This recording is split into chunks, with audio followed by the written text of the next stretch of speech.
Welcome to Relation Tales. Please like this video and subscribe Relation Tales. We're grateful for each and every one of you. Let us know where in the world you're tuning in from. We'd love to hear from you in the comments. Let's begin. It wasn't raining the night Kate opened the front door to find Jordan standing there with wet hair, a designer suitcase, and the same audacity that once tore his world apart. But it should have been. Thunder would have matched the thudding in his chest. Lightning might have helped him believe he was still alive. Instead, it was calm, unnervingly calm, as if the universe wanted him to hear her words clearly. "Can we talk?" she asked. No apology, no shame. And just like that, everything came flooding back. 3 years earlier, when Kate and Jordan first married, people called them golden. Kate, a robotics engineer, and Jordan, a high-end interior designer. A magazine-worthy couple with a Pinterest-perfect wedding and a 2-year-old son who adored his mother and shadowed his father. They were beautiful in photographs, smiles, symmetry, champagne. But behind closed doors, the truth twisted like rot beneath polished floorboards. It began quietly, subtly. She'd stop answering texts. She'd come home late from client meetings, reeking not of work, but of men's cologne. Their joint account showed withdrawals she wouldn't explain. Spa days, she claimed. Furniture acquisitions, she insisted. But the numbers never matched. One night, Kate noticed a hotel charge on the credit card. She told him it was for a conference. The next week, a second hotel, this time in a city she hadn't even mentioned visiting. He didn't confront her right away. He watched. He waited. He started waking up at night to a cold side of the bed and the scent of someone else's cologne clinging to the sheets. He remembered her laughter getting louder when she spoke to clients on the phone. Her sudden obsession with lingerie she never wore for him. And then it happened. He came home early from a work retreat. The lights were off, but her car was parked outside. Inside, he heard the sound he'd replay in his mind for months to come. Low, male laughter echoing from their bedroom. His bedroom. The scene was textbook. Her bare shoulder above the sheets. The man, a fitness trainer she met at a gym she never used, had the nerve to smirk. Kate didn't yell. He didn't punch walls or throw clothes out the window. He walked back out. Calm. Robotic. Broken. She didn't chase him. Later, she claimed it wasn't what it looked like. That he had emotionally abandoned her. That their marriage was already over. She used every therapist's buzzword to avoid accountability. But she didn't file for divorce. She waited and waited until the humiliation no longer embarrassed her. When she finally left, she drained half their savings and took their son without warning. Kate came home to a hollow house, missing toys and silence that mocked him. He fought hard for custody.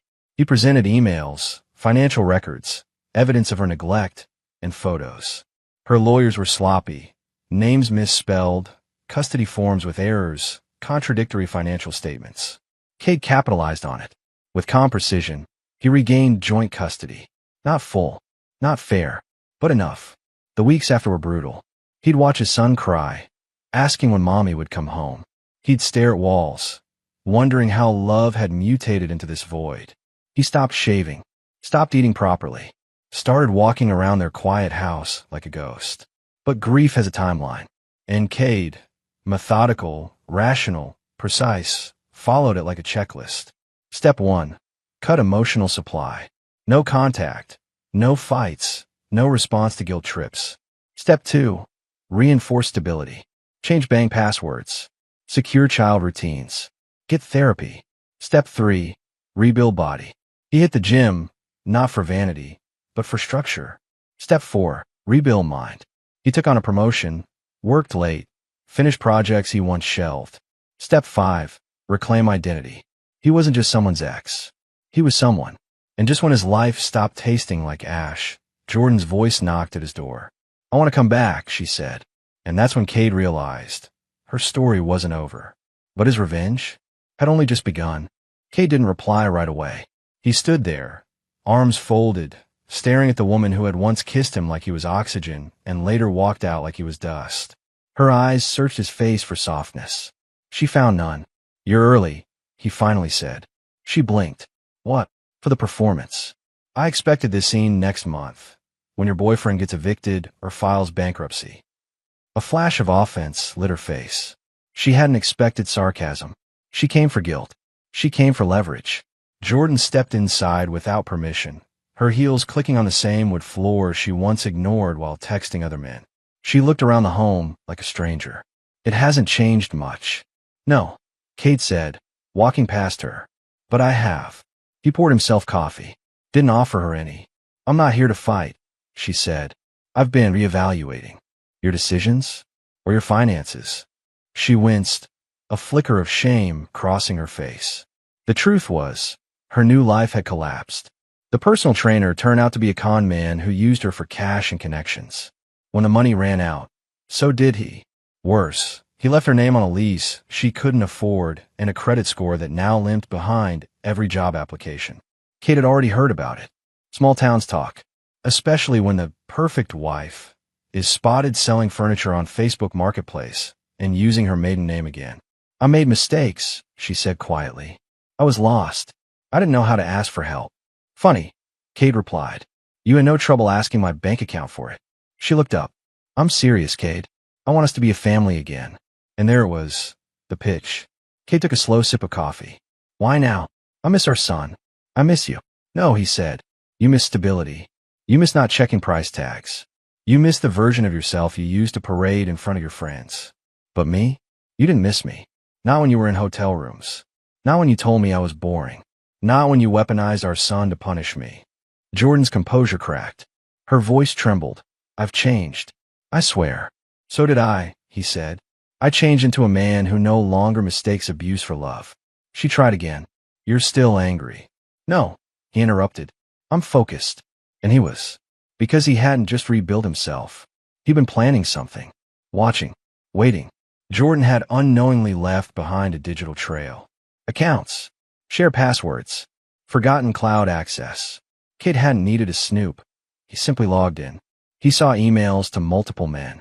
He saw receipts, hidden accounts, and photos. She had been cheating long before the trainer. There was a pattern. A pathology. He'd printed everything. Backed it up. He had waited not for revenge, but for timing. And this? Her crawling back. It was perfect. Do you know what the worst part of betrayal is, Jordan? He asked, walking closer. It's not the cheating. It's realizing that while you were smiling at me across the dinner table, you were calculating how to destroy me. Her lip trembled. I don't want to fight anymore, she said. You won't, Cade replied coldly. Because this time, I'm not playing defense. Over the next few weeks, Cade remained calm, calculated. He let her believe the door was slightly open. She began visiting under the guise of co-parenting. But she was too comfortable too fast. She assumed his silence meant surrender. It wasn't. He documented everything, recorded conversations, saved messages, and then he contacted her landlord, the apartment she abandoned. He quietly paid off the remaining balance to gain access, and inside, he collected her old documents, letters, and unpaid bills. It was more than revenge now. It was justice.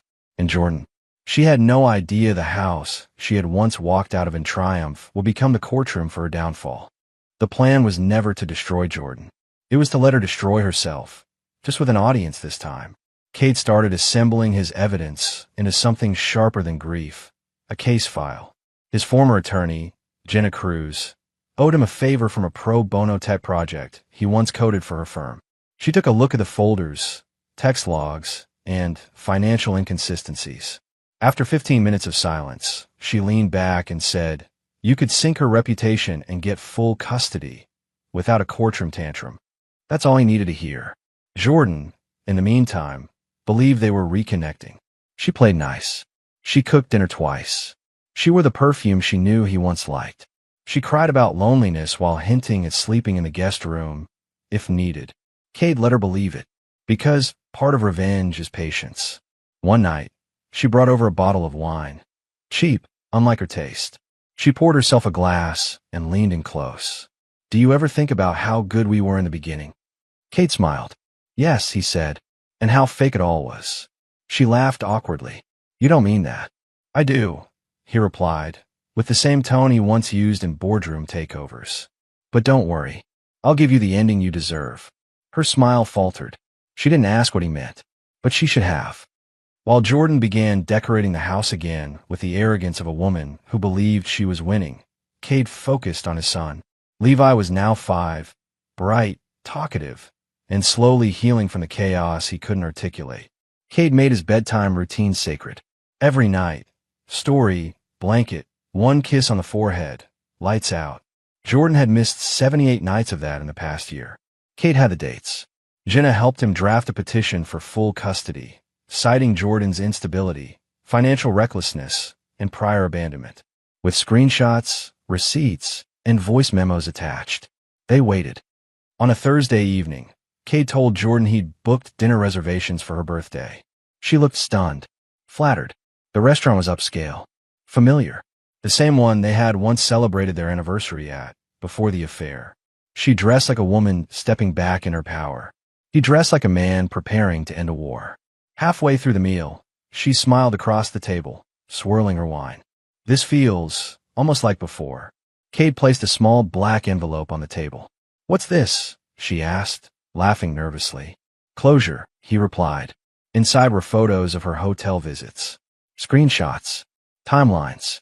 Records. It wasn't dramatic, just surgical, like handing someone a mirror they couldn't look away from. She flipped through them, color draining from her face. "You kept all this?" "Of course," Cade said. "You taught me how to be careful." She looked up, trembling. "Are you going to expose me?" "No," he said, standing. "You're going to expose yourself." The next morning, she received an email from the court. Notice of emergency custody hearing. Attached, Cade's motion. Evidence. Witness testimonies, including one from her former best friend, who'd finally turned on her after being ghosted one too many times. Jordan called, texted, left voicemails. Cade didn't respond. He was already preparing Levi's new room, painting the walls, replacing the old rocket decals with dinosaurs. By the time the court date arrived, Jordan looked like a shadow of the woman she once weaponized. She cried, begged, claimed Cade was vindictive. The judge read the evidence in silence, then looked at her with an expression Cade would never forget. "You failed your child," the judge said. "This isn't about marriage. This is about patterns. And your pattern, Miss Preston, is abandonment." Full custody granted to Cade Whitmore. Jordan left the courtroom without making eye contact. Back at home, Cade picked Levi up and whispered, "This is your house now." And in that moment, he didn't feel victorious. He felt free. After the ruling, Jordan disappeared for a few weeks. No calls, no appearances, no knocks at the door. Cade expected it. He knew her silence wasn't surrender. It was strategy. She'd re-emerge, not with regret, but with another angle. Manipulators always returned when the dust settled, hoping the target missed the sound of chaos. But Cade no longer craved the noise. He was too busy rediscovering life. Mornings became sacred. He and Levi cooked pancakes, poorly, but joyfully. Evenings were movie nights under a blanket fort, laughter replacing the quiet that used to choke the walls. Cade started running again, reading again. He even took up woodworking, building a bookshelf by hand, filling it with Levi's favorite stories. Peace wasn't instant, but it was deliberate. Then came Rowan. She was Levi's kindergarten teacher. Kind eyes, quick wit, zero tolerance for drama. She wasn't flashy. She wasn't trying. And maybe that's why Cade noticed her. Their first conversation wasn't even about romance. It was about Levi's drawings, how they all featured dinosaurs fighting a storm. She gently asked, "Do you think he's processing something bigger?" And in that moment, Cade realized how little Jordan had ever noticed about her son. Rowan wasn't intrusive. She was observant. Over time, they spoke more. Then coffee turned into lunch. Lunch into laughter. Laughter into something softer, safer, and eventually, into something real. Jordan reappeared just before Levi's 6th birthday. She showed up at Cade's front door, wearing a blazer 2 sizes too small and holding a wrapped gift. "I know I'm not supposed to be here," she said, "but I couldn't miss his birthday." Cade stepped outside, shutting the door behind him. "He's not asking for you. That's because you poisoned him against me," she snapped. "No," Cade replied calmly. "You did that yourself." Her eyes shifted. "You're with someone else, aren't you?" He didn't answer. She smirked. "Of course. You moved on the second I left." "No," he said. "I healed." "And what? She's your new mommy replacement for Levi?" That fast. He stepped closer. You abandoned your son, Jordan. You didn't miss him. You missed control. You missed leverage. But the thing you can't stand most is that we don't miss you back. Her eyes flared. I'll fight this. I'll get him back. You won't, Kate said. You signed away that chance when you walked out the door and didn't look back. She tried to push past him. He didn't move. I've changed, she hissed. Kate narrowed his eyes. No, Jordan. You've lost. That's different. She stared at him, expecting him to break. But the man in front of her was no longer the husband she used to guilt into silence. He was steel now. She left, storming off, throwing the gift into a bush. Kate didn't pick it up. Months passed. Rowan grew closer, not just to Kate, but to Levi. She never tried to replace anyone. She listened. She learned. She brought books about feelings. She showed up with Band-Aids and cookies. She didn't fill the gap Jordan left. She helped him close it. One day, Kate found an envelope on his doorstep. Inside was a photo, Jordan, in an ER bed. A note scribbled, I need help. He stared at it for a long time, then set it on fire. Because some bridges shouldn't be rebuilt, some flames cleanse, and some revenge is choosing not to answer. The following spring was the first in years that didn't carry the weight of what-ifs. Kate had learned how to breathe again. Not just inhale, breathe. He wasn't haunted by messages or memories. He wasn't waking up in cold sweats, replaying betrayal. He wasn't looking over his shoulder, wondering if Jordan would return with another twisted plea. No, he was living. And Jordan, she had faded into the edges of his life like old smoke, unwelcome, lingering only in trace amounts. Until the day of Levi's school showcase. Kate hadn't planned to see her there. She had no parental rights, no invitation, but Jordan was always skilled at slipping past boundaries. The gymnasium was packed. Kids held cardboard displays of dinosaurs, planets, and glitter-covered crafts. Levi's project was a volcano labeled Mount Whitmore, and it was erupting with baking soda and vinegar when Jordan's voice cut through the crowd. Kate. He turned. She stood near the back doors, wearing sunglasses indoors, lips trembling, posture defensive. She looked nothing like the woman who once curated perfection for social media. He said nothing. I just wanted to see him, she said, from a distance. I swear. Kate didn't yell.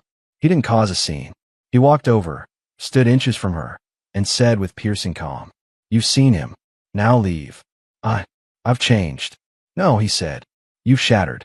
There's a difference. She tried to speak again, but he stepped past her, already done with the conversation. At the other side of the gym, Levi waved at him excitedly. Rowan stood beside their son, clapping at another child's science experiment. She smiled when she saw him. Not a performative grin, just pure, unfiltered peace. Kate walked back to them, kneeling to high-five Levi. Proud of you, bud. You saw the explosion? Levi asked, beaming. Yeah, Kate laughed. Louder than my old blender. Rowan chuckled, brushing a hand against Cade's back gently. No pressure, just grounding. And that was the difference. Jordan had always pulled him into storms. Rowan reminded him he'd survived one.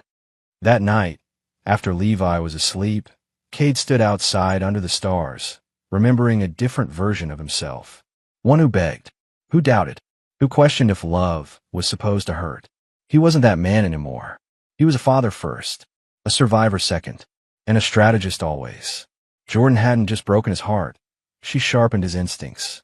She taught him what betrayal looked like dressed in silk. She gave him the clearest lens of all, hindsight.